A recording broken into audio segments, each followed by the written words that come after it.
Dan here, Scooterotica. Right, sorry I haven't been able to do any videos recently. I've just been absolutely snowed under at the garage. Been flat out on the dyno, had engine after engine on the bench to build, and then the ramps have been full with bits and pieces, just one scooter after another needed stuff doing, so just haven't really had time to do all the work that needed doing on the scooters and the engines and the dyno, as well as making videos. So but fortunately this customer left his scooter with me today for dynoing, and so I just thought, right, I'll take 5 minutes out after this one just because it was a funny one, and I thought I'd just take a couple of minutes to do a short video. So this guy brought this scooter to me before, but in previous incarnation, it's a Vespa, and it had a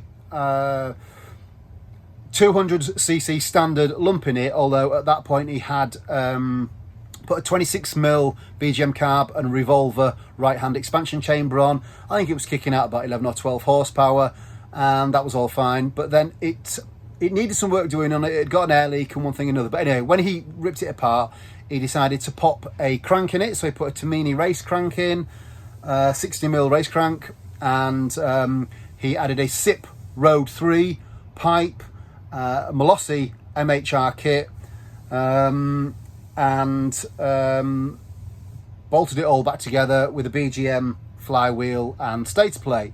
So all bolt-on parts, no porting to the cases or anything like that, or to the kit.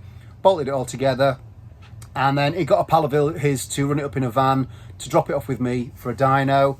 I fired the engine up, and I was just out in the car park just letting it warm up and chatting to the guy who brought it in the van, and all of a sudden it gave a big pop and cut out.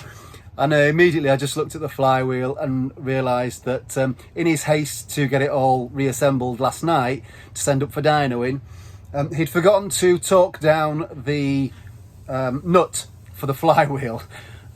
So you could see, just by hand, without even investigating any further, you could spin the flywheel loose on the crank and rotate the flywheel nut with your finger. So I rang him up and told him the news, and he just said, oh, well, look, can I leave it with you? Can you just sort that out for me and then get it on the dyno? So we whipped the flywheel off, and there was a little bit of scorch mark on the crank arm, so we just cleaned that up with some lapping paste, popped him a new woodruff key in, fitted his flywheel, and torqued it all down correctly, and fired it up, and it fired up no problem. So then stuck it on the dyno, and what a lovely little engine it is. So we've just had it on the dyno. Normally I do runs through all 4 gears, and then the final run will be in the 3rd gear. 3rd gear is usually the most powerful on a 4-speed scooter. Both Lambretta and Vespa I traditionally see most peak power peaking in 3rd gear. This is a really lovely little engine, and it's actually making just as much power in 4th gear as it is in 3rd. So it pulls beautifully through 1, 2, 3 and 4, and just keeps pulling and pulling and pulling. But it's only making peak power at 6,500 RPM. So although it sounds like you're really sort of going for it, you're relatively low RPM, 6,500 RPM, pumping out 18 horsepower, 16 foot-pounds of torque. It pulls from just over 2,000 RPM. Lovely linear power delivery. And to say it's a standard casings with just a crank, kit, pipe and carb, bolt-on, no extra porting, no extra tuning. I think that's a great little package that he's got. But just pleased that there was no significant damage done to his crank from the loose flywheel, and that the flywheel didn't go flying off or cause any further damage.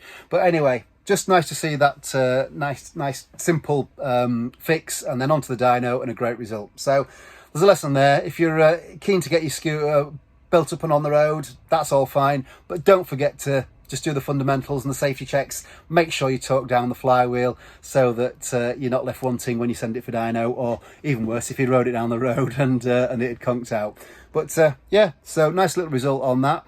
If you want to know any of the specs of the jetting, or anything in particular you want to see on a video, drop a comment in the comment section of this video, and we'll take a look at it and see what we can do.